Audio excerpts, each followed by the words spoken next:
સમાચાર ખેડાથી મળી રહ્યા છે, જ્યાં ઠાસરામાં કોંગ્રેસમાં મોટું ગાબડું પડ્યું છે। કોંગ્રેસ સંગઠનમાં મોટું ભંગાણ। એક સાથે 100 કરતા વધારે કાર્યકરો ભાજપમાં જોડાઈ ગયા। નડિયાદ કમલમ ખાતે ભાજપનો કેસરિયો ધારણ કર્યો હતો, ભાજપમાં જોડાઈ ગયા। ખેડા ભાજપ પ્રમુખે તેમને ખેસ પહેરાવી પક્ષમાં આવકાર્યા હતા। તેમણે કહ્યું કે વિકાસથી પ્રેરાઈને કાર્યકરો ભાજપમાં જોડાયા છે।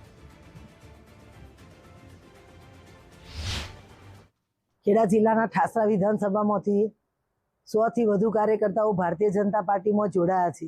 હું ચોક્કસ કહીશ કે કોંગ્રેસમાંથી પૂર્વ હોદ્દામાં જવાબદારીમાં રહી ચૂક્યા જિલ્લાના પણ અનુસૂચિત જાતિ મોરચાના પ્રમુખ, ઉપપ્રમુખ, તાલુકામાં પણ વિવિધ મોરચાની જવાબદારીઓ સંભાળતા અને કોંગ્રેસની જવાબદાર કાર્યકર્તા તરીકે આજે ભારતીય જનતા પાર્ટીમાં જોડાણ થઈ રહ્યું હોય ત્યારે એમની સાથે ખેડા જિલ્લાના ઠાસરા વિધાનસભાના તમામ ગામમાંથી ને તમામ બૂથમાંથી કામ કરતા બૂથના જવાબદાર કાર્યકર્તાઓ પણ એમની ટીમ સાથે જ્યારે આજે ભારતીય જનતા પાર્ટીમાં જોડાયા હોય ત્યારે અમે બધા જ સંગઠન સાથે એમને ભારતીય જનતા પાર્ટીમાં વિધિવત રીતે જોડાણ કર્યું અને એમને આવકાર્યા છે।